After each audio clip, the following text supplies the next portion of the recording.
الله من الشيطان الرجيم. بسم الله الرحمن الرحيم. الحمد لله رب العالمين الرحمن الرحيم مالك يوم الدين إياك نعبد وإياك نستعين اهدنا الصراط المستقيم صراط الذين أنعمت عليهم غير المغضوب عليهم ولا الضالين آمين. اللهم صل على سيدنا محمد الفاتح لما أغلق والخاتم لما سبق ناصر الحق بالحق والهادي إلى صراطك المستقيم وعلى آله حق قدره ومقداره العظيم. سبحان ربك رب العزة عما يصفون وسلام على المرسلين والحمد لله رب العالمين. Alors, on a dit la question de le vice, c'est le 17e vice, les propos de l'homme qui tient un double langage. On a parlé de l'hypocrisie chez les sultans, lorsque le savant rend visite à un sultan, tout ça. قال وهذا معنى قوله صلى الله عليه وسلم حب المال والجاه ينبتان النفاق في القلب كما ينبت الماء البقل. Alors, c'est à cela que se réfère cette parole du prophète sallallahu alayhi wa sallam, l'amour de l'argent. Ici, on parle de par qui cet amour d'argent? On a parlé de l'hypocrisie chez les sultans. Donc, qui aime l'argent? Oui, je veux gagner de l'argent, je visite un sultan, donc je vais le louer, dire voilà, tu es injuste, la flatter, voilà. Donc c'est à cela que se réfère cette parole du prophète sallallahu alayhi wa sallam. L'amour de l'argent et du prestige sème l'hypocrisie dans le cœur autant que l'eau qui fait pousser la verdure. L'amour de l'argent peut pousser même les savants à être hypocrites. Voilà. لأنه يحوج إلى الأمراء وإلى مراعاتهم ومراءاتهم. L'amour de l'argent pousse les savants à flatter les tyrans. Pourquoi? Pour gagner.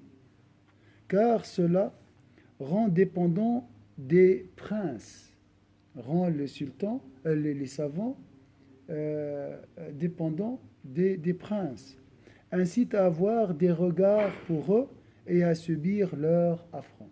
C'est pour ça Al-Ghazali a refusé, après sa retraite, de rendre visite à un sultan ou de prendre son argent. C'est une promesse avec Allah, il l'a fait. Il a dit même c'est interdit aux savants d'aller à un palais, d'entrer, de mettre le pied dans un palais d'un sultan, bien sûr, tyran. Il a fermé la porte radicalement, il a expliqué pourquoi. Il a dit même le tapis sur lequel il marche, c'est haram de marcher sur ce tapis. Ce tapis appartient au peuple. Donc tu n'as pas le droit d'utiliser le trésor public. Il est très très sévère sur cette question. Il a dit même, tu n'as pas le droit de faire la prière dans une mosquée construite par un sultan tyran. Parce que c'est aussi la même chose. Il vole l'argent du peuple pour enjoliver son image, embellir son image. Voilà, je préserve la religion, je défends la religion. C'est à toi de décider. Moi, je ne parle pas de ça. Je parle de Al-Ghazali il y a 1000 ans. L'analogie, c'est à toi. Si on veut pratiquer ce qu'il dit. Alors, moi, si je veux pratiquer, je ne vais pas à la mosquée de Genève. Après, il a dit autre chose. À mon avis, la mosquée de Genève est bâtie et construite sur la piété. Malik Faisal, qu'Allah soit satisfait de lui, était un homme sincère. sait très bien, Malik Faisal, il a fait beaucoup, il a défendu les opprimés dans le monde, il était un homme sincère. Car cela rend dépendant des princes, incite à avoir des égards pour eux. Et le Ghazali, on peut dire qu'il a fondé ce qu'on appelle l'Asyan al-Madani, la résistance non violente contre la tyrannie des sultans. Il ne faut pas s'abriter sous un pont construit par un... Même il a dit dans une mosquée, il faut, si tu es obligé, fais dans l'esplanade, pas à l'intérieur. Tellement il est contre, bien sûr, la résistance armée. Ça, c'est clair. Il était clair sur ça. Il a dit c'est haram de déclarer ou bien d'utiliser les armes dans la résistance contre les régimes tyranniques. Il y a une vision. Il ne faut pas oublier que le Ghazali était un réformateur, pas seulement voilà, un homme spirituel. Incite à avoir des égards pour eux et à subir leur affront. Mais si on est contraint d'aller chez le prince et qu'on craint des conséquences, si on ne loue pas, alors on est excusable, car il est permis de prévenir le mal. Donc là, c'est une par nécessité. فأما من ابتلي به لضرورة وخاف إن لم يثني فهو معذور فإن اتقاء الشر جائز. قال أبو هريرة رضي الله عنه إن لنكشر في وجوه أقوام وإن قلوبنا لتلعنهم. Sayyidina Abu, car il est permis de prévenir le mal. Abu Darda, que Dieu soit satisfait de lui, a dit: nous louons des personnes en leur présence et les maudissons dans nos cœurs. Ça, c'est pas de l'hypocrisie, c'est des tyrans. Hein? Je dois me protéger. وقالت عائشة رضي الله عنه استأذن رجل على رسول الله صلى الله عليه وسلم فقال ائذنوا له فبئس رجل العشيرة هو ثم لما دخل ألان له القول فلما خرج قلت يا رسول الله قلت فيه ما قلت ثم ألنت له القول فقال يا عائشة إن شر الناس الذي يكرم اتقاء شره.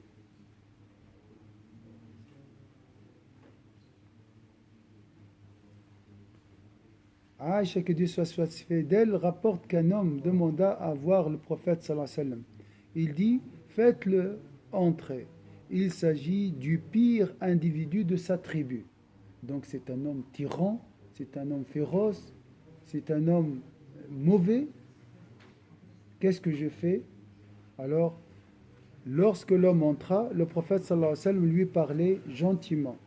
Lorsqu'il s'en alla, je demandais: ô envoyé de Dieu, tu as dit à son sujet ce que tu as dit, et ensuite tu l'as accueilli gentiment. Il répondit: ô Aïcha,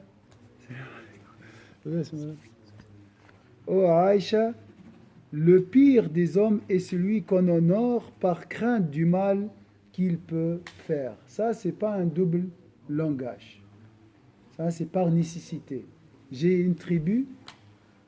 J'ai derrière lui une tribu et je veux passer mon message à cette tribu. Donc, j'écarte le mal de cet homme pour transmettre le message aux autres. Mais là, il ne faut pas s'appuyer sur ça pour entrer dans le double langage. C'est dans vraiment des cas exceptionnels. C'est des exceptions. ولكن هذا ورد في الإقبال وفي الكشر والتبسم فأما الثناء فهو كذب صراح. Tu peux sourire. Alaykoum salam wa barakatuh. Alhamdulillah. Donc tu peux faire un sourire, mais attention, il ne faut pas mentir. Ça va? Il est là. Ça va, je peux? Oui, bien sûr, bien sûr. Ça se voit, tu viens de loin. Quand tu poses cette question, je peux. T'as oublié. Si c'est vrai, je ne peux pas dire pour les... Hein? Non? Si c'est vrai, par exemple, Même si par exemple ce sultan il est vraiment. tyran. Elle est juste? Ah, Non, si c'est est juste, c'est une autre chose. On peut le louer, on peut... Ça, c'est une autre chose. non, il n'y a pas quelque chose de- Ceci a trait à l'accueil, à l'affabilité et au sourire, alors que la louange est un mensonge évident. Hein? C'est différent. Un sourire, il est accepté. Mais louer la personne alors que et dire des mensonges, non, ça ce n'est pas acceptable. السلام عليكم. بس كيف حالك اخوي؟ يس مرحبا بك. avec صديق مراد؟ أنا- ما شاء الله. يعني نعم الناس. Ah, Et qui n'est autorisé qu'en cas de nécessité ou sous une contrainte, comme nous l'avons mentionné à propos du vice des mensonges. ولا يجوز إلا لضرورة أو إكراه يباح الكذب بمثله كما ذكرناه في آفة الكذب.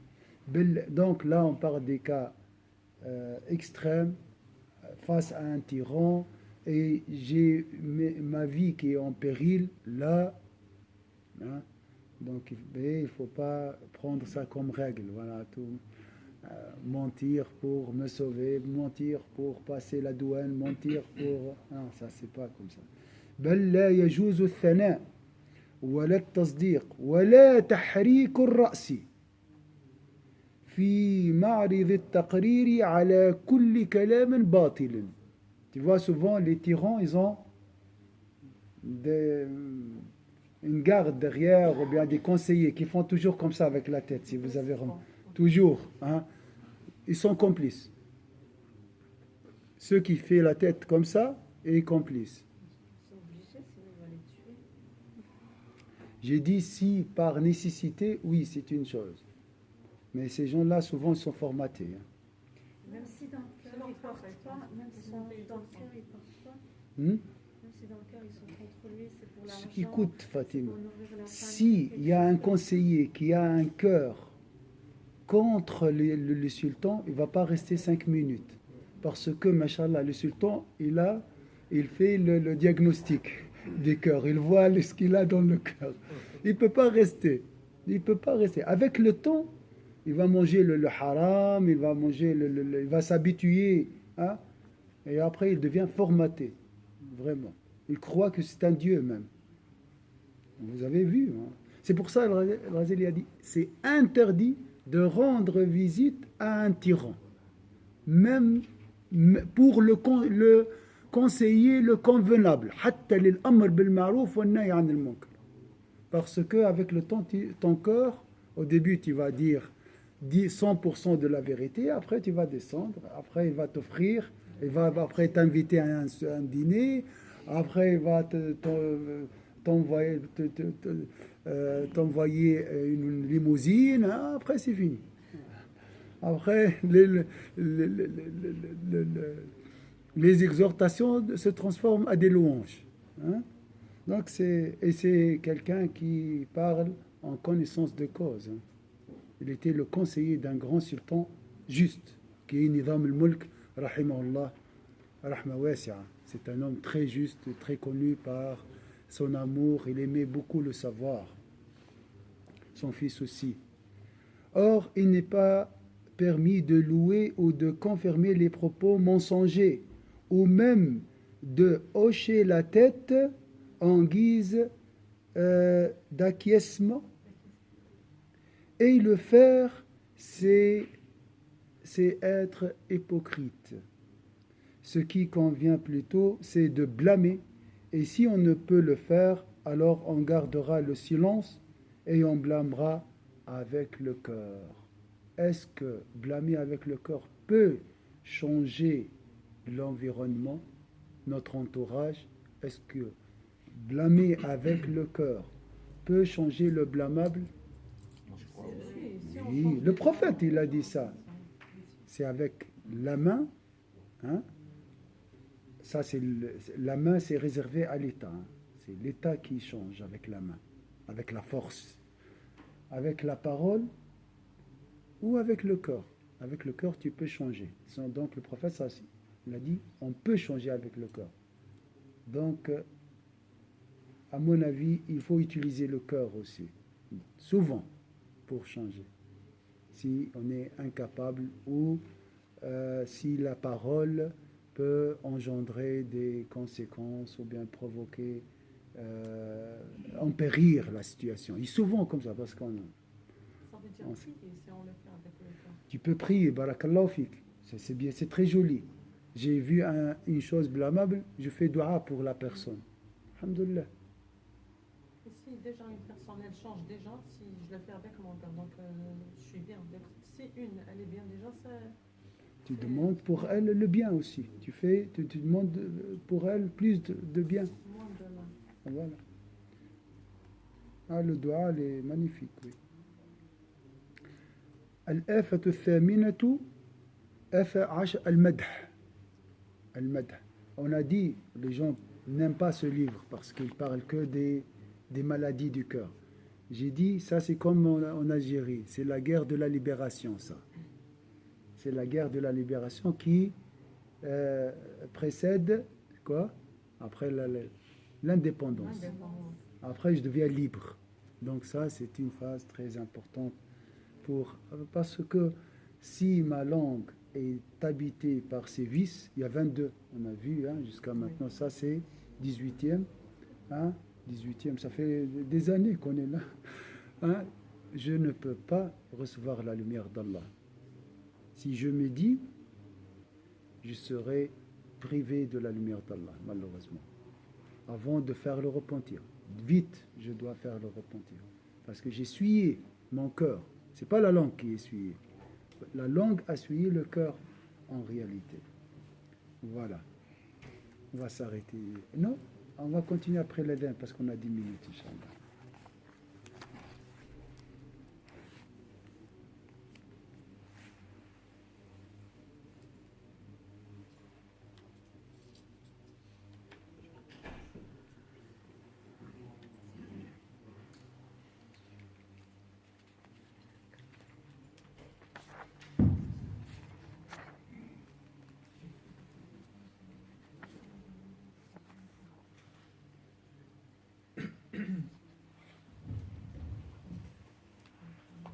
الله أكبر الله أكبر الله أكبر الله أكبر أشهد أن لا إله إلا الله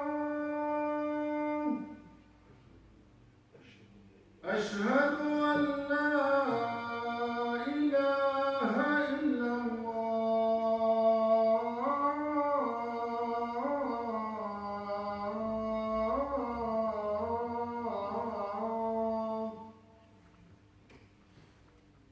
أشهد أن محمدًا رسول الله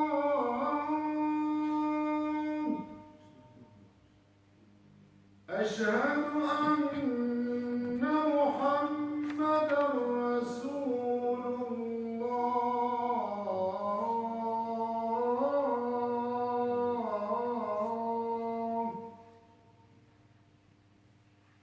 حي على الصلاة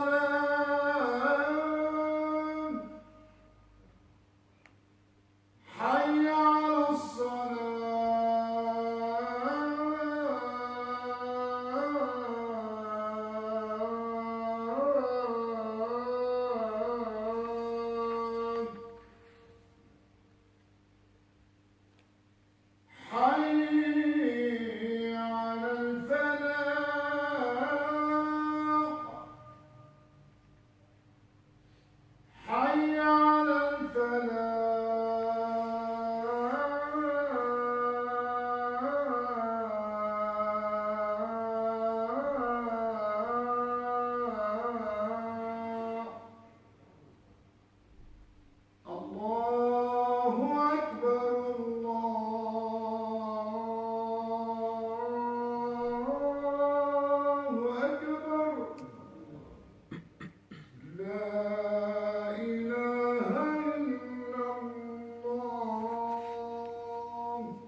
الآفة الثامنة عشر المدح وهو منهي عنه في بعض المواضع.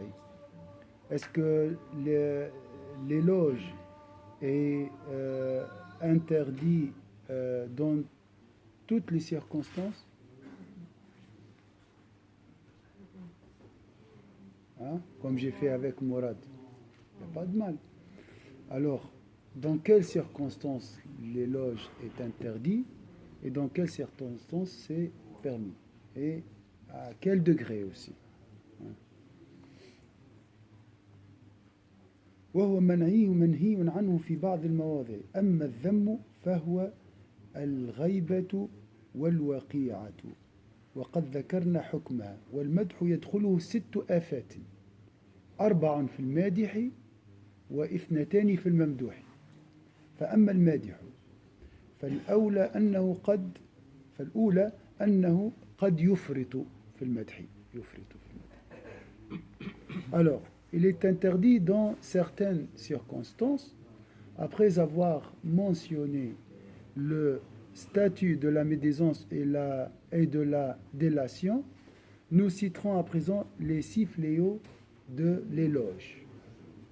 4 concernant le louangeur et 2 le loué.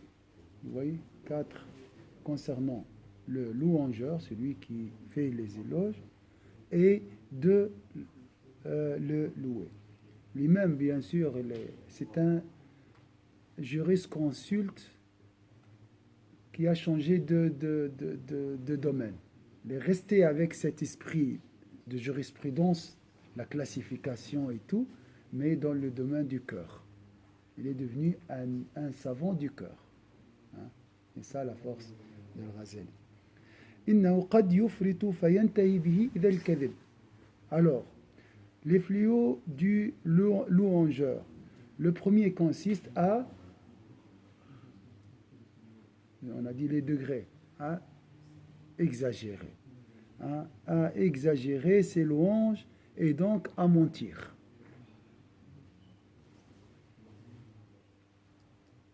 قال خالد بن معدان من مدح إماما. Ici, imaman, ce n'est pas celui qui guide la prière, imam, c'est le gouverneur, c'est le sultan. Hein. أو أحدا بما ليس فيه على رؤوس الأشهاد بعثه الله يوم القيامة يتعثر بلسانه. Donc Khalid ibn Ma'dan a dit celui qui loue un imam. Ici, l'imam, comme j'ai dit, c'est le gouverneur. Hein. Ça peut être aussi un chef au travail. Ou chef, ou voilà. Mais souvent, là, dans ces circonstances historiques où le livre a été écrit, ça concerne le gouverneur. Parce qu'après, il a dit, ou quelqu'un d'autre, en lui attribuant des qualités qu'il n'a pas, deviendra bègue le jour de la résurrection. Moi, j'ai compris, ici c'est bègue, mais moi j'ai compris autre chose, malheureusement. Il va marcher sur sa langue. C'est pire encore. والثانية أنه قد يدخله الرياء فإنه بالمدح مظهر للحب وقد لا يكون مضمرا له ولا معتقدا لجميع ما يقوله فيصير به مرائيا منافقا.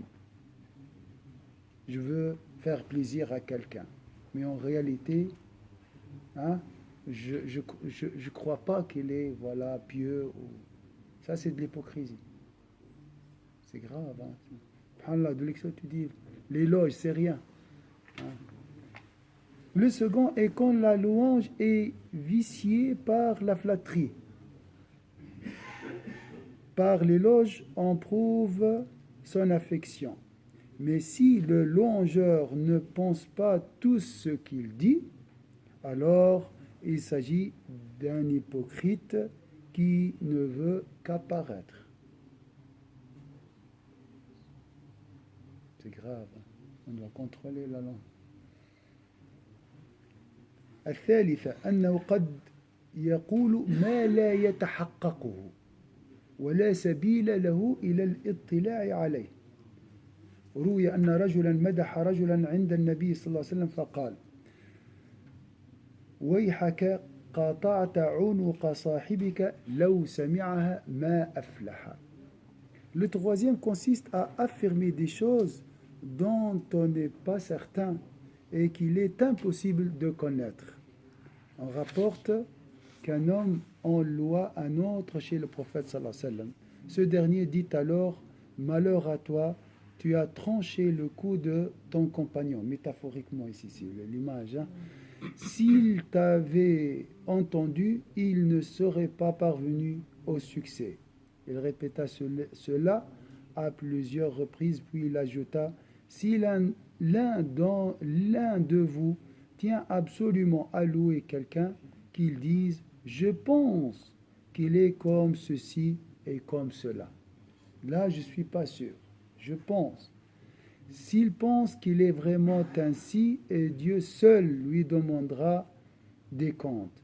Et c'est en vain qu'on ferait l'éloge de quelqu'un auprès de Dieu si cela n'est pas justifié. Ce vice s'applique à la louange générique étayée par des preuves, comme quand on dit d'un tel il est pieux, scrupuleux, ascète, bon, et ainsi de suite. Là, on n'est pas sûr. Mais si on dit je l'ai vu prier la nuit, faire l'aumône ou faire le pèlerinage, il s'agit alors de choses certaines et véritables. Vous voyez la différence?